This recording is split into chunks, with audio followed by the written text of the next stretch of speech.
15장, 제가 가지고 있는 성경책 신약성서 173페이지에 있습니다. 요한복음 15장 1절부터 17절까지의 말씀입니다.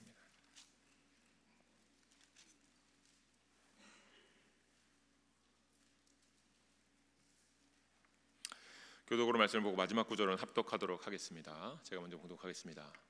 나는 참 포도나무요 내 아버지는 농부라.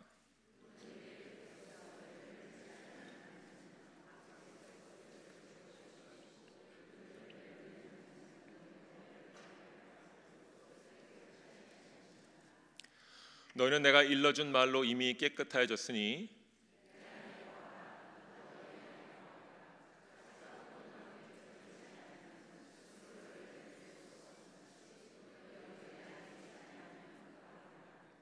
나는 포도나무요 너희는 가지라. 그가 내 안에 내가 그 안에 거하면 사람이 열매를 많이 맺나니 나를 떠나서는 너희가 아무것도 할 수 없음이라.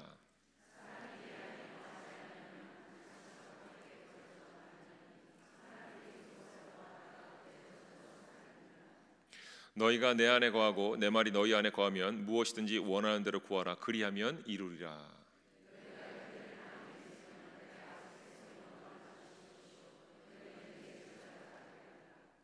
아버지께서 나를 사랑하신 것 같이 나도 너희를 사랑하였으니 나의 사랑 안에 거하라.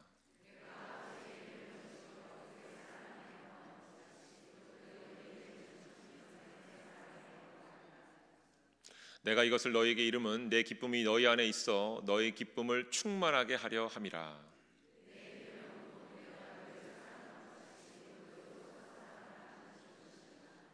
사람이 친구를 위하여 자기 목숨을 버리면 이보다 더 큰 사랑이 없나니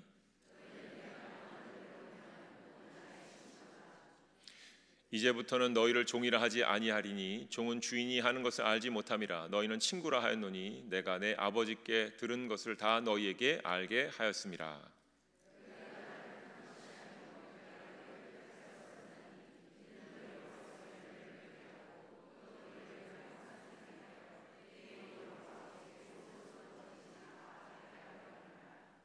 내가 이것을 너희에게 명함은 너희로 서로 사랑하게 하려 함이라. 아멘.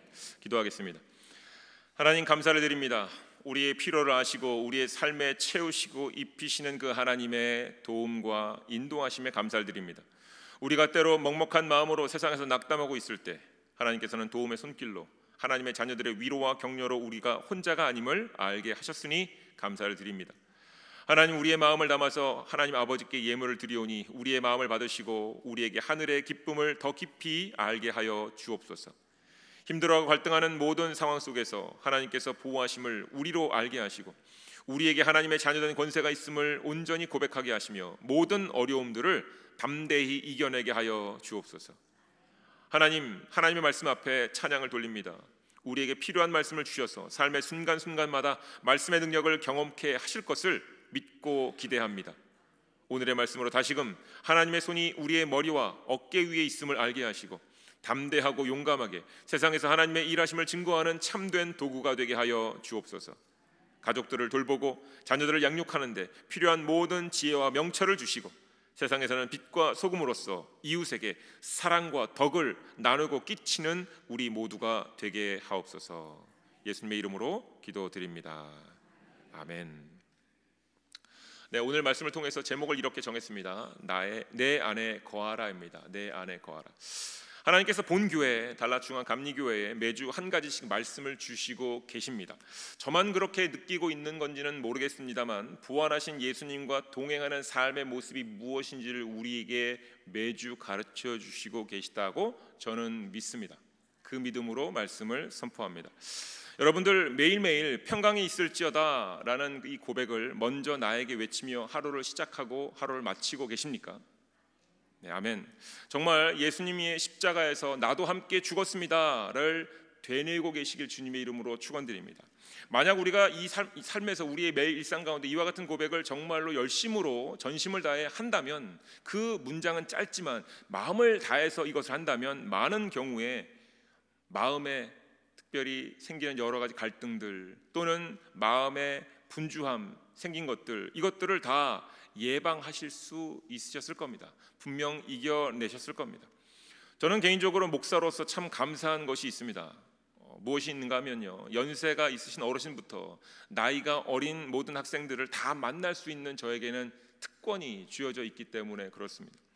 각기 다른 연령대의 문화를 경험하면서 인생에 대해서 다시 새롭게 경험하게 되는 것이 참으로 많습니다. 그래서 감사합니다. 저도 사람인지라 가끔 분주함을 경험합니다. 저에게도 바쁜 일들이 있지요. 그런데 어르신들의 모습을 보면서, 어른들의 삶의 고백들을 보면서 모든 삶의 순간들이 정말 죽지 못해서 어쩔 수 없이 해야 될, 혹은 너무 힘든 그런 모든 상황들이 다 지나간 것임을 고백으로 들을 때 저도 다시 깨닫게 됩니다. 인생을 통해서 남겨지는 것은 모든 사건 사고가 아니라 결국 하나님을 향한 마음, 그 믿음만 남게 되는 것을 경험하기 때문에 어른들과 대화하는 가운데 제 마음 안에도 평안함이 찾아옵니다. 그래, 다 지나가지. 너무 이것 때문에 가슴앓이하면서 에너지를 낭비하거나 마음 졸이면서 내 마음 타는 일은 하지 않아도 되겠다, 이런 생각을 듭니다. 또한 마찬가지입니다. 삶의 일들 속에서 절망적인 상황이 찾아오기도 하죠. 포기하고 싶은 순간들이 찾아옵니다. 그런데 그때 정말 아주 작은 일에 기뻐하는 아이들을 봅니다. 제가 가끔 이런 얘기를 하기도 하는데 혹시 보셨을 거예요. 자녀들이 어렸을 때, 지금 자녀들이 어리다면 아마 보셨을 겁니다. 아침에 딱 눈을 떠서 기분 좋아서 침대 위에서 춤추는 아이들 보셨습니까? 분명히 보셨을 거예요. 아이들은 이유 없이 막 춤을 춥니다. 뭐가 그렇게 기쁜지. 그리고 작은 것에 너무 기뻐하죠. 그러니까 그 아이들의 모습을 보면서 마치 절망 속에서 포기하고 싶은 순간이 있는데, 야, 작은 거에도 이렇게 기뻐할 수 있구나, 인간은. 그거를 알게 되는 겁니다. 그래, 큰 것이 문제가 있는 것이 아니라 작은 것도 감사할 줄 아는 마음과 기뻐할 줄 아는 마음만 있으면 다 지나가게 된다라는 거지요. 그래서 또한 이 아이들을 보면서 평안과 위로를, 용기를 얻기도 합니다. 평강이 있을지어다, 예수님과 함께 인생을 바라보는 삶의 표와도 같은 선포입니다. 평강이 있을지어다. 그러니 여러분 적어도 아침, 점심, 저녁으로 3번씩은 서로 나누시고 스스로한테도 꼭 하시길 주님의 이름으로 축원드리겠습니다. 식사의 자리에 많은 분들 초대해 보셨지요.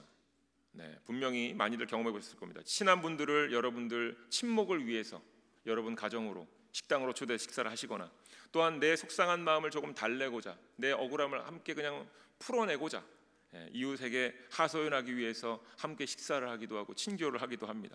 그런데 성경에서 예수님께서 보여주신 식사, 제자들과 나눈 그 식사는요, 여기 무슨 먹을 것이 있느냐라고 했던 이 식사의 내용은요, 정확히 말하면 하나님의 말씀의 의미를 나누기 위한 식사의 자리였다라는 겁니다. 내가 중심인 자리가 아니고요, 심지어 부활하신 예수님이 당신 부활한 것 자랑하는 자리도 아니고요, 정확하게 예수님께서 부활하신 하나님의 뜻을 깨닫게 해주는 자리였습니다. 이런 식사의 자리가 우리에게 필요한 겁니다. 잠언 29장 25절입니다. 사람을 두려워하면 올무에 걸리게 되거니와 여호와를 의지하는 자는 안전하리라. 아멘. 사람들을 사람의 말로 위로하는 자리로 초대하는 것은 성경적인 식탁의 자리의 초대로가 아닙니다.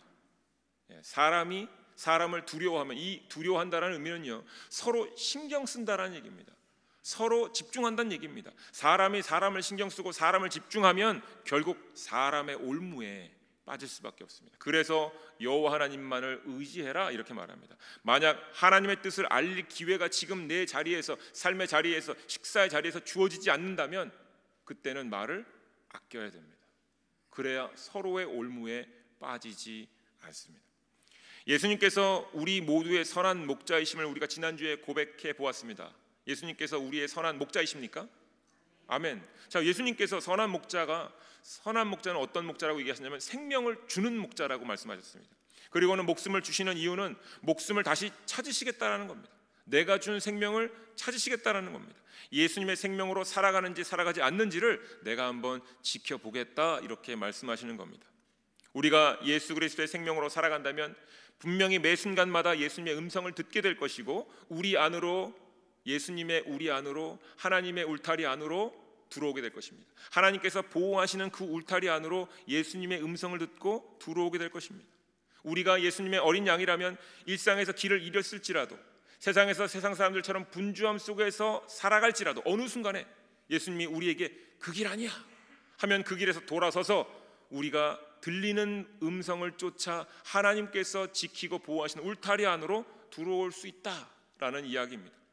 만약 우리의 삶의 주변에 길을 잃어보이는 양들이 보이면 그들도 함께 돌아올 수 있도록, 되돌릴 수 있도록 우리가 그들의 목자의 역할도 해주어라 라고 하나님께서 지난주에 우리에게 말씀을 해주셨습니다.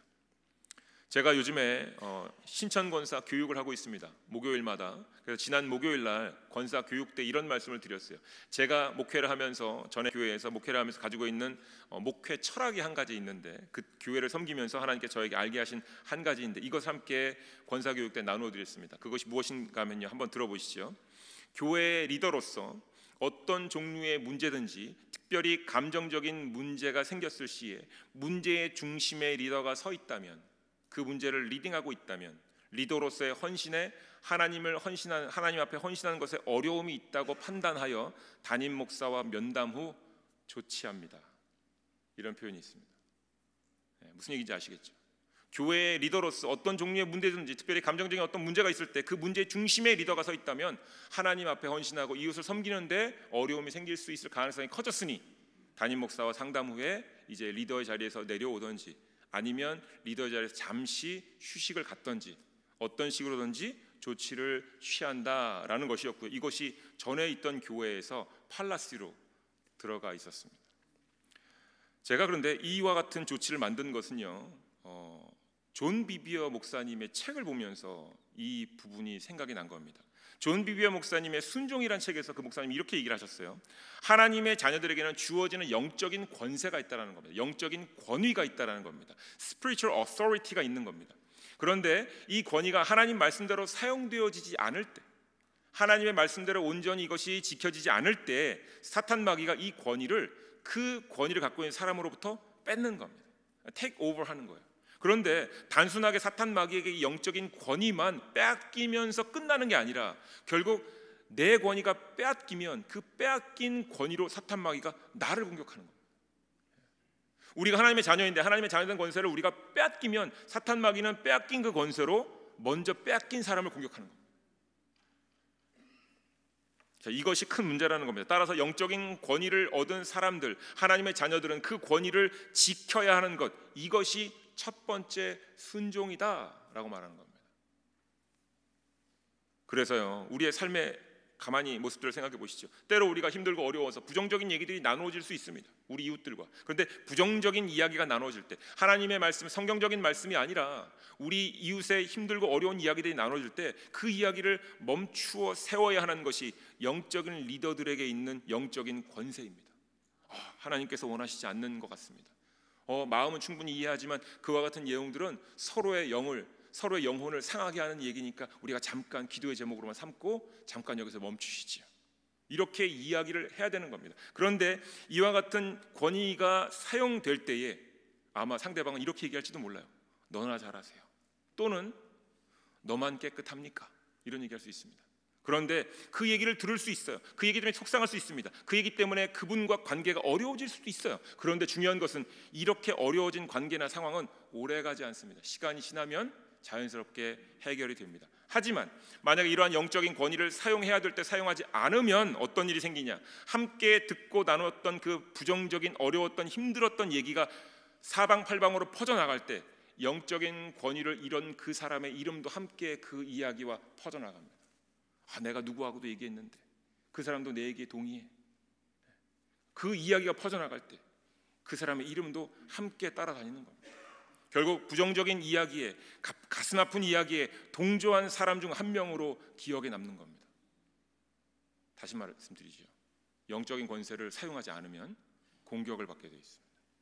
너무 중요한 얘기입니다. 예수님께서 이끄시는 식탁의 자리는 영적인 권위가 지켜야 되는 자리입니다.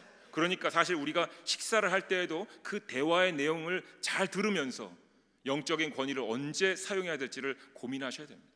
이것을 하지 않으면 그 자리는 그저 사람의 올무에 휩싸이는 자리로 전락해버릴 수 있다라는 겁니다.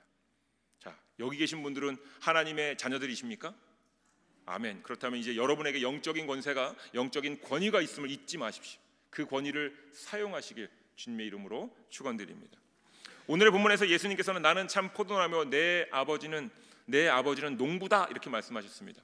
간단하게 정리를 하자면 하나님께서 물을 주시고 그리고 날씨를 주시고 해도 주시고 바람도 주시면서 이 포도나무이신 예수님을 잘 자랄 수 있도록, 그리고 예수님과 연결되어 있는 그 가지들을 잘 자랄 수 있도록, 열매 맺을 수 있도록 하나님께서 친히 도와주신다라는 말씀이지요.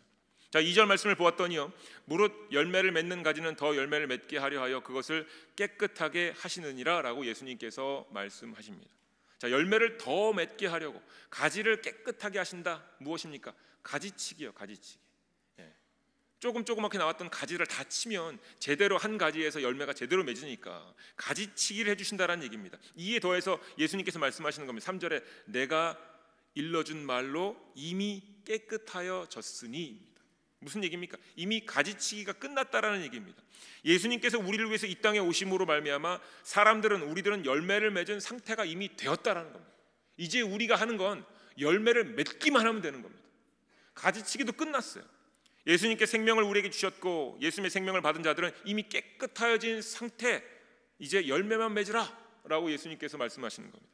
자, 그런데요, 열매 맺는데 조건이 하나 따라 붙습니다. 그것이 4절 말씀에 조건이 있습니다. 내 안에 거하라, 나도 너희 안에 거하리라. 가지가 포도나무에 붙어있지 아니하면 스스로 열매를 맺을 수 없음 같이 너희도 내 안에 있지 아니하면 그러하리라. 자, 예수님께서 내 안에 거하라라고 말씀하셨습니다.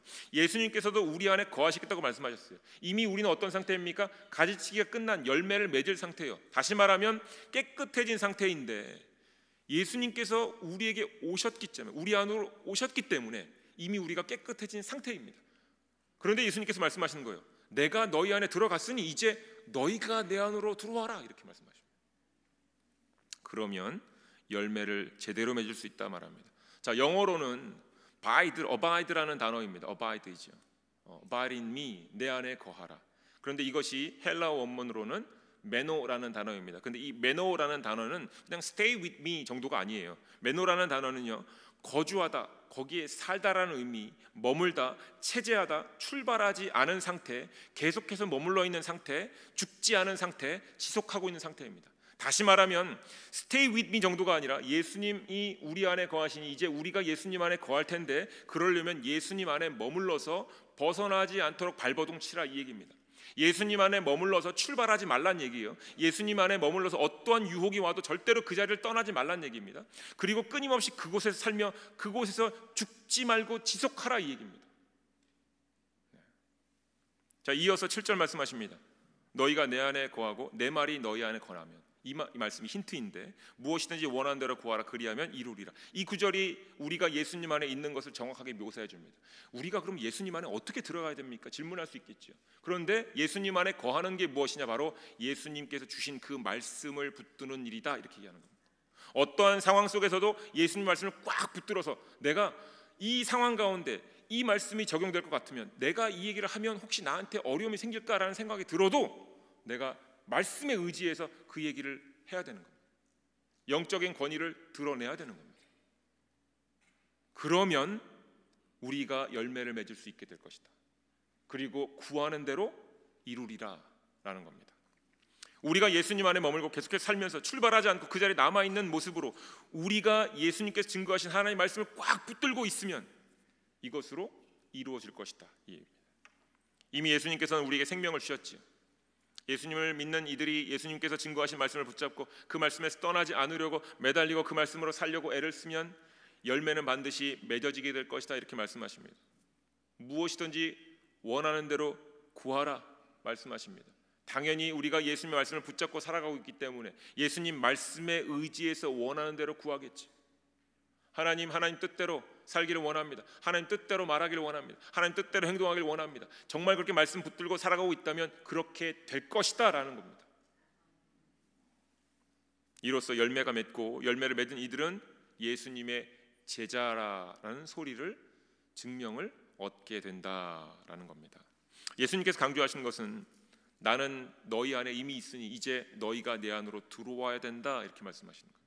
그리고 예수님 안으로 들어오고 예수님 안에 머물러 있는 그 의미는 바로 말씀을 붙들어라 이렇게 말씀하시는 겁니다. 그런데요, 갑자기 이제 9절부터 예수님께서 단어를 바꿔서 집어넣으십니다. 거기에 보시지요. 9절과 10절 말씀입니다. 아버지께서 나를 사랑하신 것 같이 나도 너희를 사랑하였으니 나의 사랑 안에 거하라. 내가 아버지의 계명을 지켜 그의 사랑 안에 거하는 것 같이 너희도 내 계명을 지키면 내 사랑 안에 거하리라. 아멘. 자, 여기에 어디 안에 거하라고요? 앞에서는 내 안에 거하라 하시다가 이제 내 사랑 안에 거하라 이렇게 말씀하시고, 사랑 안에 거하라. 그리고 예수님의 말씀을 지키면 예수님의 사랑 안에 거할 수 있을 것이다 말씀하십니다. 내 안에 거하라, 내 말이 너희 안에 거하면 이라고 말씀하신 예수님께서 갑자기 말씀을 바꿔서, 단어를 바꿔서 설명하십니다. 예수님께서 말씀하시면서 지금 제자들에게 무엇을 해주고 계신가 하면요, 제자들의 이해의 폭을 넓혀주시는 겁니다. 우리가 예수님 안에 어떻게 거하지요? 그냥 말씀만 잘 지키면 되겠지요? 그런데 아니라는 거예요. 말씀을 지키면서 그 말씀에 담겨져 있는 하나님의 마음을 이해해야 되는데, 바로 이 땅에 예수님께서 오신 이유를 이해하도록 도와주시겠다라는 겁니다. 자, 여러분 생각해 보셔야 됩니다. 단순하게 제자들의 어려운 상황, 믿는 사람들의 어려운 상황을 구원하시려고 예수님께서 이 땅에 오셨습니까? 어려운 상황에서 우리를 구원하시려고 이 땅에 예수님께서 오셨습니까? 단순하게 제자들을 영원히 살게 해주려고, 제자들을 천국 보내주려고 예수님께서 이 땅에 오셨습니까? 아니지요. 분명히 아닙니다. 하나님께서 그리고 예수님께서 제자들을 그리고 사람들을 너무나도 사랑하시기 때문에 예수님께서 이 땅에 오신 겁니다. 하나님이 너무 우리를 사랑하셔서 이 땅에 예수님을 보내신 겁니다. 하나님이 얼마나 우리를 사랑하는지를 알려주시고자 예수님을 이 땅에 보내주신 겁니다. 우리를 천국 그저 보내려고, 혹은 그저 어려운 일에서 해결해 주려고 예수님 이 땅에 보내신 것이 아니라 얼마나 아버지께서 우리를 사랑하시는지를 알게 하시려고 예수님을 이 땅에 보내셨습니다. 그리고는 이 땅에 오신 예수님께서는 제자들 안으로 들어가십니다. 따라서 제자들에게, 믿는 이들에게도 이제 예수님의 사랑 안으로 들어오라 말씀하십니다. 다시 말하면 내가 이 땅에 온 이유를 이제부터 깨달아라 이 얘기입니다. 우리를 너무나 사랑하셔서 이 땅에 예수님께서 오셨구나라는 그 기쁨이 어떤 기쁨인지 직접 경험해 보기를 원하시는 겁니다. 예수님께서 다시금 계명을 말씀하십니다. 12절 말씀입니다. 내 계명은 곧 내가 너희를 사랑한 것 같이 너희도 서로 사랑하라 하는 이것이니라. 자, 여러분, 이것이 열매입니다. 우리가 맺어야 할 열매는 바로 서로 사랑하는 열매입니다. 예수님께서 이 땅에 오신 이유, 우리 안에 거하시는 이유, 바로 열매를 맺게 하기 위함인데, 이 열매가 바로 서로 사랑하라. 사랑 안에서 거하고 몸부림을 치라라는 겁니다. 사랑을 배우라는 겁니다. 예수님의 사랑을 깨닫고 이해하고 배우라는 겁니다. 단순하게 서로 좋아하고 사랑하는 것으로 이해하시면 안 됩니다. 왜냐하면 세상이 이 사랑을 왜곡시켰기 때문입니다. 내가 그저 좋아하는 것 정도를 하는 정도의 사랑으로 전락시켰습니다. 또한 죄된 본성이 이 사랑을 인간적인 사랑으로 다 왜곡시켰습니다. 우리가 요즘 현대에 가장 많이 쓰는 단어 여러분 들어보셨을 텐데요, 자존감 그리고 자신감, 이 표현 들어보셨지요? 그래서 우리가 이 표현을 잘 알고 있을 것이라 여깁니다. 자존감과 자신감의 차이를 아시나요? 자존감과 자신감의 차이를 인터넷으로 검색해 보면 인터넷에서 이렇게 우리에게 설명해 줍니다. 자존감은 있는 그대로의 인간으로서 나를 존중하는 마음을 표현한다면, 나를 존중하는 것이 자존감이에요. 자신감은 뭔가를 할 수 있는 능력에 대한 믿음, 사람들에게 보여줄 수 있는 무언가에 대한 신뢰를 말합니다 라고 표현되어져 있습니다. 자존감이란 즉 나를 존중하는 마음입니다. 그리고 자신감은 내가 나를 믿는 믿음입니다. 나의 능력을 믿는 믿음입니다. 그래서 이것은 자아를 믿는 믿음으로 설명이 됩니다. 그래서 세상의 사람들은 요즘에 자존감을 높여주고 자신감에 대해서는 지나친 경우에 조심하라 라고 말합니다. 또한 기독교인들도 이러한 이해에 동의를 하지요. 그런데 여러분 생각해 보셔야 됩니다. 예수님께서 우리의 자존감을 높여주시려고 이 땅에 오셨습니까? 예수님께서 우리의 자존감을 높여주시려고 이 땅에 오셨습니까? 그리고 십자가에 돌아가셨습니까? 분명히 아닐 겁니다. 그런데 성경은 우리를 존귀한 존재라고 얘기합니다. 이 존귀함이 자존감입니까? 아니요, 다릅니다. 성경이 말하는 존귀함은 하나님께서 우리를 너무나도 사랑하시기 때문에, 우리가 하나님의 사랑을 받았고 있기 때문에, 또 우리를 위해서 예수님께서 그 생명을 우리에게 주셨기 때문에, 그 생명과 사랑이 우리 안에 주어졌기 때문에 우리가 존귀한 존재다 이렇게 얘기합니다. 우리 안에 예수님의 생명과 하나님의 사랑이 있기에 우리는 존귀한 존재다라는 겁니다. 내가 나 스스로를 존귀하다라고도 말할 수 있는 이유는 내 안에 예수님이 거하심을 믿기 때문이고, 예수님의 생명이 내 안에 있기 때문이고, 또한 하나님의 사랑이 받았기 때문이라고 믿기 때문입니다. 그래서 우리 스스로도 나는 존귀합니다라고 말할 수 있는 겁니다. 그런데 이것을 모르고 외면하면서 나 스스로 내가 존귀합니다라고 여기고 있다면, 내 안에 예수 그리스도의 생명과 하나님의 사랑이 있음을 모르는 상태로 나 스스로를 존귀하다고 말하고 있다면 이것은 자존심과 다르지 않습니다. 내가 예수님을 소유했다고 여기는 겁니다. 내 안에 예수님의 능력을 내가 붙잡고 있는 겁니다. 내가 예수님을 내 안에 집어넣는 사람이 되는 겁니다. 이와 같은 의미와 다르지 않습니다. 예수님에 대한 소유권이 나에게 있다는 생각, 아주 위험한 생각이겠죠. 제가 교회 사역을 시작할 때에 중고등부 사역도 했지만 성인 사역 담임 목회를 시작하면서 많은 교회 선배님들이 이런저런 교회 가면 이런저런 어려움이 있을 것이다 얘기했던 것 가운데 보편적으로 하셨던 얘기가 있어요. 교회가 어른들이 싸우는 일의 시작이 어린 아이일 수 있다, 이런 얘기 하셨어요. 어린 아이의 싸움이 어른들 싸움으로 변질한다. 그러니까 그런 걸 조심하라, 이렇게 얘기하시는 겁니다. 왜 아이들 싸움이 어른 싸움이 되는지 우리 모두가 다 이해할 수 있습니다. 사랑하는 나의 자녀가 누군가 때문에 아픔을 당하고 있다면 부모는 사실 참기 힘듭니다. 그렇지요? 그런데 그 참기 힘든 정확한 이유는 뭐냐면요, 그 자녀가, 그 아이가 내 자녀이기 때문에, 내 사랑을 받은 자녀이기 때문에 그렇습니다. 내가 사랑을 준 자녀이기 때문에 그렇습니다. 즉 자녀는 부모의 분신이기도 합니다. 다른 표현으로 자녀와 나를 동일시하기 때문에 그렇습니다. 그러니까 내 자녀가 고통당하면 내가 고통당하는 거하고 똑같습니다. 그렇지요? 그래서 때로 사건의 정황을 살피기보다 감정이 앞설 수밖에 없습니다. 이는 정확하게 얘기하면요, 나를 사랑하는 마음입니다. 나의 자녀를 사랑하는 마음이란 결국 내 자녀가 내 안에 있고 내가 그 자녀 안에 있기 때문에 나를 사랑하는 마음입니다. 곧 자아를 사랑하는 마음과 크게 다르지 않습니다. 자존심과 크게 다르지 않습니다. 예수님께서 포도나라고 말씀하시면서 열매를 맺으라고 말씀하셨어요. 이미 가지는 깨끗하여졌으니 열매를 맺기만 하면 된다 말씀하십니다. 예수님의 생명을 주셨고 하나님의 사랑을 주셨기 때문에 이제 우리 안에서 열매를 맺을 준비가 끝났다 말씀하십니다. 그러면서 더 분명하게 말씀하시는 것이 무엇이냐면 열매를 맺어라, 서로 사랑하라 입니다. 단순하게 이해하시면 안 됩니다. 그저 사이좋은 관계가 되어라, 사이좋게 지내라, 이 말씀이 아닙니다. 우리가 존귀한 이유는 우리 안에 예수님이 계셨고 하나님의 사랑이 우리 안에 있기 때문에, 하나님께서 예수님의 생명과 사랑을 우리 안에 부어주셨기 때문에 우리가 존귀한 존재인데, 이것을 알고 이것을 마음으로 깨닫지 못하면 결국 내가 나를 사랑하는 것, 내가 내 자녀를 사랑하는 것, 내가 내 자아를 사랑하는 것에서 벗어나지 못합니다. 너무 속상하지만 벗어나지 못합니다. 내가 내 자아를 벗어나지 못하면 어떻게 되는가 하면 나와 모든 사람을 사랑하는 하나님을 모를 수밖에 없습니다. 예수님의 생명을 나도 받았고 내 이웃도 받았잖아요. 내가 원해서 받은 것도 아니고 하나님께서 일방적으로 사랑을 부어주셨고 예수님의 생명을 일방적으로 우리에게 부어주셨잖아요. 그리고 우리는 그걸 깨닫게 된 것뿐이지요. 우리 이웃도 마찬가지 아니겠습니까? 그런데 내가 나를 사랑하는 것, 내가 내 자녀만을 사랑하는 것, 내가 내 자아를 사랑하는 것에서 벗어나지 못하면 하나님의 사랑을 이해할 수 없습니다.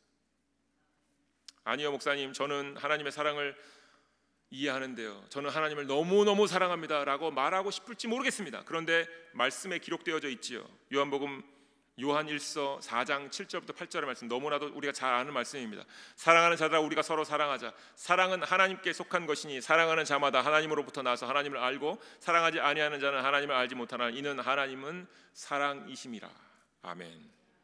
사랑하는 교회 여러분, 예수님께서 우리 안에 찾아오신 이유, 생명을 주신 이유, 그리고 우리로 하나님의 사랑에, 예수님의 사랑에 머물라고 발버둥 치면서 떠나지 말라고 하신 이유는 바로 하나님을 알려주시기 위함입니다. 하나님이 어떤 분이심을 알게 하는 그 기회를 주시는 겁니다.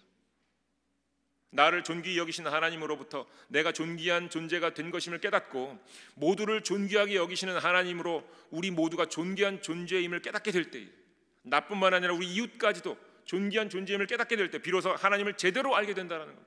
만약 그렇지 않으면 우리가 나만을 생각하는 마음으로 하나님을 사랑한다고 얘기하면 결국 하나님의 100% 하나님 가운데 1% 갖고 내가 하나님 다 안다 이렇게 얘기하는 거예요.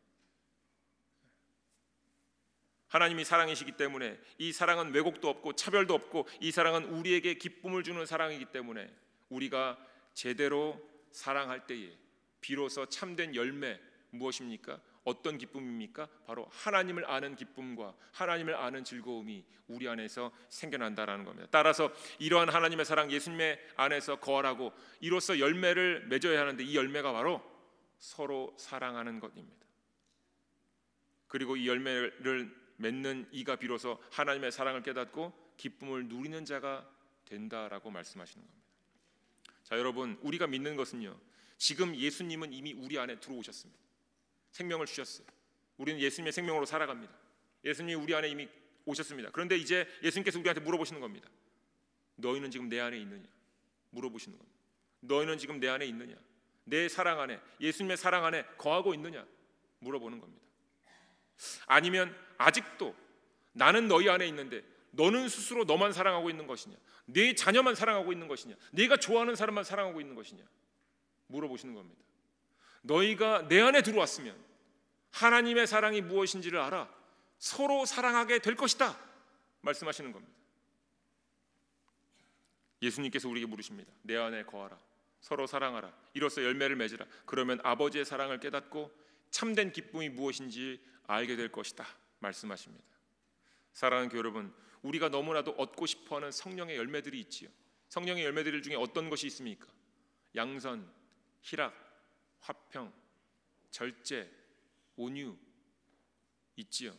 가만히 이 열매들을 생각해 보십시오. 모두 다 외적인 변화가 아니라 내적인 변화예요. 성령의 열매는요, 곧 이웃을 내 몸과 같이 사랑할 때 드러나는 열매들입니다.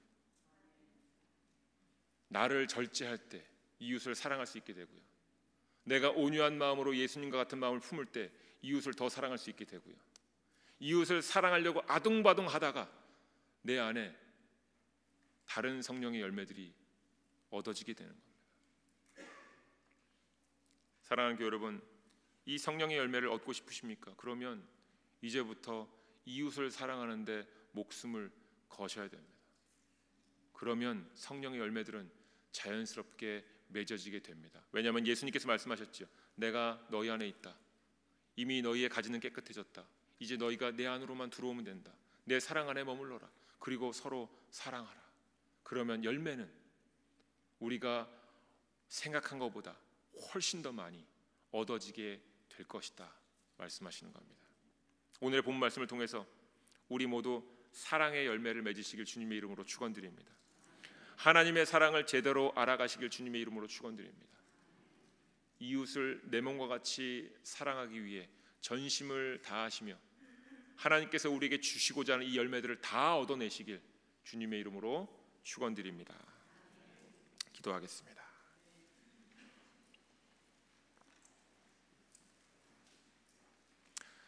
네, 말씀 가지고 우리 통성으로 잠깐 기도하는 시간을 갖겠으면 좋겠습니다. 우리의 사랑이 때로 가만 보면 내 부모님, 자녀, 그리고 내 가까운 사람들을 사랑하는 정도에 끊임없이 머물러 있습니다. 예수님의 사랑을 안다 하면서 눈물을 흘리고 또한 하나님의 그 크신 사랑을 우리가 안다 하면서 감사와 찬양과 영광을 돌리는데 가만 보았더니 여전히 우리는 내 주변만 사랑하고 내가 사랑할 만한 사람, 나에게 사랑 준 사람만 사랑하는 그 사랑에 머물러 있습니다. 예수님께서 또 말씀하시는 겁니다. 이제 내가 부활하여서 내가 너희들에게 생명을 주었고 하나님께서 너희에게 사랑을 주신 것을 너희로 알게 하였으니 이제 내가 너희 안에 머물 터이니 너희도 내 안으로 들어와서 머물라 말씀하십니다. 하나님의 사랑 안에 머물러라 말씀하십니다. 몸부림치라 말씀하십니다. 말씀 가지고 사랑할 수 없어 보이는 사람을 사랑해보라 말씀하십니다. 그러면 성령의 열매가 주렁주렁 열릴 것이다 말씀하십니다. 오늘 이 시간에 우리가 그렇게 하지 못했던 지난 한 주간의 일들을 돌아보면서 미움과 아픔을 나눴던 일이 있다면 고백하시고 용서를 구하시고 또한 지금 사랑해야 될 사람들 다시 한번 하나님 떠오르게 해달라고 함께 전심으로 통성으로 기도하겠습니다. 주여 한번 외치고 기도하겠습니다. 주여! 하나님 감사합니다. 하나님 감사합니다. 우리의 삶을 돌아보았더니 하나님 너무나도 많은 일들 가운데 나만을 위해 살았습니다. 우리 가족만을 돌보며 살았습니다. 하나님, 이웃에 분명히 어려움이 있는데 하나님 내 가족만 돌보고 내 가족만 사랑했습니다. 그것만으로도 족하다 여겼습니다. 그런데 하나님 삶을 돌아보았더니요, 주님이 아파하십니다. 예수님께서 가슴 아파하십니다. 아버지께서 가슴 아파하십니다. 내가 사랑을 부어줬는데, 세상은 알지 못하는 놀라운 사랑의 비밀을 알려주었는데, 그 예수 그리스도의 사랑을 우리에게 십자가에서 보여주셨는데 여전히 그 사랑, 하나님의 사랑으로 나오지 못하는 우리를 보실 때마다 가슴 아파하십니다. 또한 우리가 미워하고 시기 질투하고 원망하고 서로를 아파하는 모습을 볼 때마다 예수님께서 우리 안에서 눈물을 흘리십니다. 성령님께서 우리 안에서 탄식하십니다. 하나님, 우리의 연약함을 용서하여 주시고 우리의 편협함을 용서하여 주시고 우리의 나만을 돌봤던 그 마음을 아버지 용서하여 주시옵소서. 하나님 맞습니다. 내가 자신이 없었습니다. 내가 너무나도 억울하여서 답답하여서 속상하여서 하나님 내가 내 마음을 열지 못했습니다. 내 안에 하나님의 사랑 예수 그리스도께 계심에도 불구하고 예수의 생명이 내 안에 흐름에도 불구하고 하나님 내가 내 팔을 벌리지 못했습니다. 내 마음을 열지 못했습니다. 주여 나를 용서하시고 나를 다시금 만져주시옵소서. 내 생명을, 내 마음을, 내 육신을 만져주시옵소서. 그리하여서 우리가 전심으로 우리 이웃들에게 사랑을 증거하는, 사랑하는 자녀가 되길 원합니다. 아버지의 사랑을 증거하는 우리가 되길 원합니다. 아버지 우리에게 다시금 말씀으로 우리를 인도하시고 말씀으로 세워지게 하여 주시옵소서. 말씀에 의지하여 말씀의 능력을 맛보는 우리가 되게 하여 주시옵소서. 지금 우리 마음 가운데 아버지 사랑할 사람들을 떠오르게 하여 주실 때에 하나님 그동안 내가 외면했던 사람들을 기억나게 하여 주시고 그들을 위해 기도하게 하시고 그들을 위해서 예수 그리스도의 사랑으로 끌어안게 하여 주시옵소서. 하나님 이제 우리가 열매를 맺겠습니다. 성령의 열매를 맺겠습니다. 하나님 수많은 성령의 열매들을 아버지 말씀에 기록한 대로 다 얻어내길 원합니다. 주여 우리를 통해 인도하시고 이제 우리가 성령의 열매를 맺을 때마다 아버지의 사랑을 더 깊이 알고 아버지의 그 사랑의 기쁨을 깨닫게 하여 주시옵소서. 아버지께만 영광을 돌립니다. 주여 우리를 만져주시고 인도하여 주시옵소서. 이번 한 주간 하나님 말씀의 능력으로 우리가 바로 서는 하나님의 사랑을 실천하는 우리가 되게 하여 주시옵소서. 하나님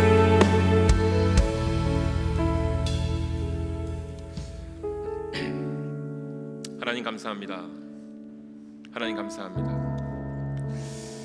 우리의 사랑이 너무나도 편협하고 때로 한쪽으로 치우쳐져 있음이 느껴집니다. 좋아하는 것만 좋아했어요. 내가 원하는 사람들만 내 곁에 있었으면 하는 마음도 있었고요. 불편하고 만나고 싶지 않은 사람들은 멀리 했습니다. 그게 평안했습니다. 그런데 하나님께서 말씀하십니다.